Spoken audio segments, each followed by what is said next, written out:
Orang kalau sakaratul maut itu kan sakitnya luar biasa ya. Dan kita tahu adegan sakaratul maut Rasulullah. Apa yang beliau panggil? Ummati, ummati. Umatku, umatku. Ketika beliau haji wada, apa yang beliau ucapkan? Sampaikan apa yang kalian dengar ini kepada umatku yang tidak mendengar, kepada kaum muslimin yang tidak mendengar. Akhirnya riwayat itu sampai kepada kita. Terus mikirin kita, hingga suatu hari Nabi lagi duduk bersama sahabat. Nabi bilang gini, wahai para sahabat, tahukah kalian siapa manusia yang paling dicintai oleh Allah dan aku juga mencintainya? Kata para sahabat, para nabi ya Rasul. Kata Rasul, kalau para nabi wajar dicintai oleh Allah, mereka itu adalah utusan-utusan Allah. Mereka dapat wahyu dari Allah. Mereka langsung berbicara dengan Allah seperti Musa. Wajar dicintai oleh Allah. Tapi bukan itu maksud saya. Oh, kalau gitu para sahabat-sahabat Nabi seperti kami ya Rasul. Kalau kalian bertemu dengan aku, wajar jika Allah mencintai kalian. Wajar jika aku mencintai kalian karena kalian bertemu dengan aku. Dan kalian menjadi orang-orang yang langsung melihat mujizatku. Tapi ada yang lebih dicintai oleh Allah daripada kalian. Siapa ya Rasulullah? Mereka adalah umatku yang datang setelah kalian. Mereka tidak pernah melihat aku, tetapi mereka beriman kepadaku dan mencintaiku, mengikuti sunnahku. Aku rindu kepada mereka. Kalian adalah sahabat-sahabatku, tapi mereka adalah keluargaku, kata Rasulullah SAW. Bukan kita yang ngaku-ngaku Rasulullah keluarga kita. Itu mah wajar banget. Orang kita orang biasa, Rasulullah orang luar biasa. Tapi Rasulullah ngaku kita sebagai keluarganya. Padahal Rasulullah tahu nggak semua dari kita itu setia kepada beliau. Yang marah ketika nama beliau dicoreng. Yang marah ketika tentang beliau itu diselewengkan. Yang marah ketika beliau dihina. Gak semua dari kita punya kesetiaan yang besar kepada beliau. Tapi beliau anggap kita keluarganya. Beliau rela menghabiskan hidupnya dalam kesusahan demi supaya hidayah ini sampai kepada kita. Siang malam hartanya habis, dihina, dicela, diusir dari kampung halamannya. Apa yang beliau harapkan? Supaya hidayah ini sampai kepada seluruh manusia. Itu yang paling beliau harapkan. Saking cintanya Rasulullah kepada umatnya. Dan bahkan dengan seizin Allah, Rasulullah SAW sering berdoa untuk kita. Di antara doa-doa yang sering beliau ucapkan di malam hari ketika beliau tahajud. Beliau kalau tahajud itu bukan ngedoain diri sendiri, Allah masukkan saya ke surga. Bukan. Justru itu Allah menjaminkan itu kepada beliau karena beliau sering mendoakan kita. Semuanya didoakan di dalam sholat malamnya Rasulullah SAW. Sehingga akhirnya hidayah ini sampai kepada kita. Ada lagi kisah ketika Bilal bin Rabah. Kan Bilal itu cinta banget sama Rasul. Setelah Rasulullah wafat, Bilal udah gak pernah lagi mau azan. Bahkan dia gak mau tinggal di kota Madinah, coba bayangin. Karena di setiap jengkal kota Madinah itu ada kenangan bersama Rasulullah. Kayak seseorang yang pindah dari sebuah kota karena pengen move on. Bilal sejak Rasulullah wafat minta izin kepada Abu Bakar, ya Abu Bakar, izinkan saya pergi dari kota ini. Ya Bilal, kenapa? Kami membutuhkanmu di sini. Tidak, saya tidak kuat di sini. Setiap saya ngelihat Masjid Nabawi, saya teringat Rasul. Ngelihat rumah-rumah Rasul, saya teringat Rasul. Ngelihat jalan-jalan yang pernah kita lalui bersama Rasulullah, saya nggak kuat ya Abu Bakar, izinkan saya pergi. Akhirnya diizinkan, Bilal pergi ke Syam, Suriah. Sampai di Suriah, dia nikah. Suatu malam, Bilal mimpi. Dan mimpi orang yang soleh itu ilham. Hampir seperti wahyu, walaupun beda dengan wahyu, ilham. Mimpi ketemu Nabi. Nabi datang dalam mimpinya Bilal. Terus Nabi bilang, ma hadzal jafa ya Bilal. Kenapa kamu jadi asing sekali bagiku, wahai Bilal? Kenapa kita jadi kayak orang asing, wahai Bilal? Ma hadzal jafa ya Bilal, kata Rasulullah dengan wajah tersenyum. Ma hadzal jafa ya Bilal. Kenapa kita jadi orang asing, wahai Bilal? Zuruna. Datanglah, ziarahilah kami, silaturahimlah kepada kami. Kami rindu kepadamu, wahai Bilal. Bangun dari mimpi, Bilal bilang kepada istrinya, wahai istriku, saya baru ketemu Rasulullah dalam mimpi. Hah, benarkah? Benar, apa yang dikatakan Rasulullah? Kata Rasulullah, kita menjadi asing karena gak pernah menziarahi Rasulullah. Dan beliau menyuruh saya untuk ziarah. Wahai istriku, besok saya akan pergi ke Madinah. Dari Suriah, dari Damaskus, pulang ke Madinah. Ziarah makam Rasulullah, salawat kepada Rasulullah. Melihat makam Rasulullah, udah lama kangen sama Rasulullah. Duduk di makam Rasulullah, nangis-nangis. Ya Rasulullah, kangen banget. Kayak Aisyah, setiap hari duduk di makam Rasulullah. Aisyah tuh setiap hari loh. Asal udah pagi, yang lain pada sibuk ke pasar, dia mah ke makam suaminya. Ini gak tergantikan di hati Aisyah. Akhirnya, ketika makam Rasulullah tuh bersebelahan dengan masjid. Kalau dulu, sekarang udah masuk dalam area masjid. Abu Bakar datang, ya Bilal, alhamdulillah kamu sekarang ada di Madinah. Ya Bilal, boleh saya minta sesuatu? Kata Bilal, apa ya Abu Bakar? Sudah lama kami tidak mendengar suaramu mengumandangkan azan. Kumandangkanlah azan untuk kami. Kami rindu dengan azan darimu, wahai Bilal. Kata Bilal, saya gak kuat ya Abu Bakar. Kenapa? Setiap kali saya menyebutkan nama asyhadu anna Muhammadar Rasulullah, saya gak akan kuat ya Abu Bakar. Saya nggak kuat menyebutkan nama Rasulullah, saking rindunya kepada Rasulullah. Akhirnya Abu Bakar nggak putus asa, minta Umar, tolong dong paksain dikit, pakai cara kamu gitu kan. Bilal, ada apa ya Umar? Azan dong, gitu. Gaya-gaya gitu deh. Azan dong Bilal. Umar, maaf ya, saya nggak bisa kalau azan nggak kuat lagi sekarang sejak Rasulullah wafat. Wah, Umar maksa-maksa juga nggak bisa. Akhirnya mereka nemu ide yang paling jitu. Undang cucunya Rasul yang nyuruh, Hasan dan Husain. Datang nih Hasan Husain. Om, kata Hasan Husain. Kan bilangnya Om ya. Om, cucu Rasulullah. Wajahnya mirip Rasulullah, auranya tuh aura orang salih, cara jalannya kayak Rasulullah, suaranya kayak Rasulullah, akhlaknya. Ini cucu paling mirip dengan kakeknya. Katanya Om, langsung Bilal kaget teringat dengan Rasulullah. Hasan, Husain, Bilal peluk gitu. Om, azan dong Om. Aduh, gimana ya? Yang mintanya cucu Rasul, gimana ya? Azan dong Om, udah lama nih nggak dengerin azan Om, biar ingat sama kakek. Itu masalahnya Om, kalau udah ingat sama kakek kalian itu nggak kuat. Coba dulu dong Om, ntar kita bantu deh, gitu. Akhirnya udah deh, kalau yang mintanya cucu Nabi kan nggak enak nih, ditolak sama kayak Nabi yang minta. Mulai nih Bilal. Cek kalau bahasa kita mah Allahu Akbar, Allahu Akbar. Kaget satu kota Madinah. Coba dia berdiri di atas menara yang paling tinggi di Madinah. Menaranya itu rumah orang yang paling tinggi di Madinah, itu tempat dia biasa azan.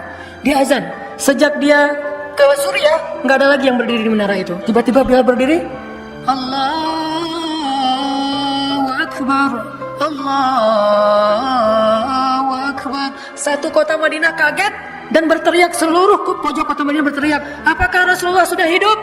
Apakah Rasulullah sudah kembali? Satu kota Madinah heboh. Trending topik. Wah, viral di mana-mana. Bilal azan, Rasulullah sudah hidup lagi, Rasulullah sudah dibangkitkan, Rasulullah sudah kembali kepada kita. Heboh satu kota Madinah. Orang yang berdagang meninggalkan dagangannya, yang tadi di rumah langsung siap-siap ke masjid. Buruan semuanya berlari ke masjid serentak. Asyhadu an la ilaha illallah. Berkumpul orang berbondong-bondong datang ke masjid. Penuh aja sampai di jalan-jalan. Semuanya orang, Rasulullah mana Rasulullah? Ketika Bilal sampai di kalimat Asyhadu anna Muhammadar Rasulullah, nangis Bilal. Ketika Bilal nangis, orang-orang baru sadar ternyata Rasulullah tidak hidup kembali, tetapi Bilal yang datang dari Suriah mengumandangkan azan. Lalu diucapkan sekali lagi Asyhadu anna Muhammadar. Terputus, nangis, satu kota Madinah menangis. Kata para periwayat kisah ini, Madinah hanya 2 kali pernah menangis seheboh itu. Satu ketika Rasulullah wafat, kedua ketika Bilal mengumandangkan azan setelah sekian lama. Tidak ada yang mencintai kita seperti cintanya Rasulullah SAW kepada umatnya. Tahu gimana cinta Rasulullah kepada kita? Salah satu di antara cinta Rasulullah kepada kita yang gak bisa digantikan oleh siapapun, termasuk oleh orang tua kita. Ayah ibu kita gak bisa mencintai kita seperti cinta Rasulullah. Pasangan kita yang katanya sehidup semati gak bisa mencintai kita seperti cintanya Rasulullah. Di mana cintanya Rasulullah? Nanti di padang mahsyar Allah Subhanahu wa taala berfirman, "Yauma yafirrul mar'u min akhihi wa ummihi wa abihi wa sahibatihi wa banihi likulli imri'in minhum yawma idzin sya'nun yughni." Hari ketika seorang ayah lari dari anaknya, seorang suami lari dari istrinya, istri lari dari suaminya, anak lari dari orang tuanya, pasangan lari dari pasangannya, sahabat lari dari sahabatnya. Likulli imri'in yawma idzin, pada hari itu semua orang sya'nun yughni, sibuk ngurus diri sendiri, kecuali satu orang. Semua orang, Nabi Adam, Nabi Nuh, Nabi semua anbiya dan semua manusia, semuanya sibuk dengan diri sendiri. Udah lupa tuh, kita dikuburin satu liang lahat dengan pasangan sejati kita, tapi pas kita bangkit kita nggak akan lihat ke sebelah kanan kiri kita. Nggak peduli, dia ngelihat kita, dia tahu ini suami saya nih, dia tahu ini anak saya, dia tahu ini orang tua saya, dia tahu bahwa kita adalah kekasihnya, dia tahu. Tetapi saking takutnya dia terhadap dirinya dan saking dia mementingkan dirinya, pada hari itu dia nggak peduli dengan kita. Bahkan nauzubillah, kalau kekasihnya di sebelah diseret oleh malaikat, dia nggak akan nolong. Dia yang penting selamat, saya udah selamat. Kekasihnya ya terserah. Nanti kalau dia udah beres, baru nanti dia, itu juga nggak semua orang bisa seperti itu. Tapi Rasulullah satu-satunya orang yang pada hari itu yang sangat sibuk mondar-mandir, sibuknya luar biasa, cuma satu orang, Muhammad SAW. Itu sibuk banget. Gimana sibuknya Rasulullah? Ketika lagi di padang mahsyar, Rasulullah langsung mencari mana umatku. Dia cari, siapa kamu? Umat Muhammad. Sini. Siapa kamu? Umat Muhammad. Kumpulin semuanya umatnya. Kemudian Nabi sujud kepada Allah dengan sujud yang sangat lama. Sampai Allah mengatakan, ya Muhammad, bangkitlah dari sujudmu. Sal, tuqah, minta akan saya beri. Bangkit dari sujudmu. Ya Allah, saya tidak akan bangkit dari sujud saya sebelum saya mendapatkan apa yang engkau janjikan. Wahai Muhammad, minta. Ya Allah, berikan saya kesempatan untuk memberi minum kepada umat-umat saya. Mereka kehausan, ya Allah. Kasihan mereka di bawah terik matahari. Akhirnya Allah mengatakan, ya Muhammad, ini telaga Al-Kausar, beri minum kepada umatmu. Panggil, wahai umatku. Rasulullah padahal dijamin masuk surga, surganya Firdaus. Ngapain tuh capek-capek ngurus kita, pergi aja ke surga Firdaus menikmati hidup. Tapi beliau gak rela, ditampakkan ke hadapan beliau, ini Firdaus, ini surgamu wahai Muhammad. Nabi Muhammad gak akan tersenyum sedikit pun. Beliau nanya, umatku di mana ya Allah? Ini Firdaus, umatku di mana ya Allah? Mereka di padang mahsyar, langsung balik lagi keluar dari surga. Coba keluar dari surga, cari, terus memberikan minum satu persatu. Bahagia banget ketemu umatnya tuh kayak ketemu kekasih lama. Kasih minum, kasih minum. Setelah minum satu teguk, kita gak akan haus lagi selama-lamanya. Setelah dikasih minum, Rasulullah SAW sujud lagi. Ya Muhammad, kenapa engkau sujud? Sujudnya lama banget sambil menangis di hadapan Allah. Ya Rabbi, ya Rabbi, ya Rabbi. Terus Allah mengatakan, bangun ya Muhammad, aku berikan apa yang kau minta. Ya Allah, selamatkanlah umatku dari Sirat. Langsung Nabi meminta kepada Allah kayak gitu, kata Allah, maka tunggulah mereka di ujung Sirat. Nabi menunggu kita di ujung Sirat sambil mengatakan, Allahumma salim, Allahumma salim. Ya Allah selamatkan, ya Allah selamatkan. Maka yang amalnya banyak dia lewat. Ada juga yang jatuh ke dalam neraka. Rasulullah ketika tahu umatnya masih banyak yang di dalam neraka, langsung sujud lagi di hadapan Allah. Sujud yang sangat lama. Allah mengatakan, ya Muhammad, bangkitlah dari sujudmu, apa yang kau inginkan? Ya Allah, selamatkanlah seseorang dari api neraka yang di dalam hatinya ada iman walaupun sekecil biji kurma. Akhirnya kata Allah, selamatkan mereka yang ada iman sekecil biji kurma di dalam neraka.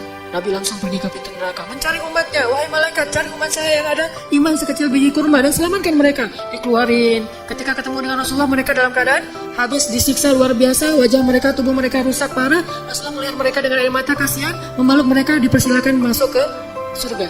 Setelah selesai udah nggak ada lagi malaikat, udah nggak ada lagi. Balik lagi ke hadapan arasy Allah. Di bawah arasy Allah, Nabi sujud lagi yang lama. Dalam sujud lama itu kemudian Nabi menangis. Allah berkata, ya Muhammad, kenapa menangis? Ya Allah, selamatkanlah umat saya dari api neraka yang mereka di dalam hatinya ada iman sekecil biji jagung. Kata Allah, aku izinkan. Akhirnya Nabi Muhammad lari lagi ke neraka. Wahai malaikat, keluarkan yang ada iman sekecil jagung. Keluar lagi sekian ribu, sekian juta umat Nabi Muhammad. Udah selesai semua, udah gak ada sisa. Balik lagi di bawah arasy Allah, sujud lagi yang lama, nangis lagi sepanjang waktu yang cukup lama. Sampai Allah bertanya, ya Muhammad, bangkit. Apa yang kau inginkan ya Allah? Keluarkanlah umatku yang di dalam neraka, yang di dalam hatinya ada iman sekecil biji sawi, zarrah. Kata Allah, aku izinkan. Lari lagi ke neraka, selamatin lagi. Balik lagi, sujud lagi, ya Allah. Kata Allah, ya Muhammad, apa lagi ya Muhammad? Bukankah aku sudah menyelamatkan banyak dari umatmu? Ya Allah, demi kasih sayang yang engkau miliki, selamatkanlah umatku yang mereka tidak punya amal kecuali hanya mengatakan la ilaha illallah. Kata Allah, aku izinkan. Nabi Muhammad kemudian lari ke neraka, menyelamatkan kita dengan seizin Allah.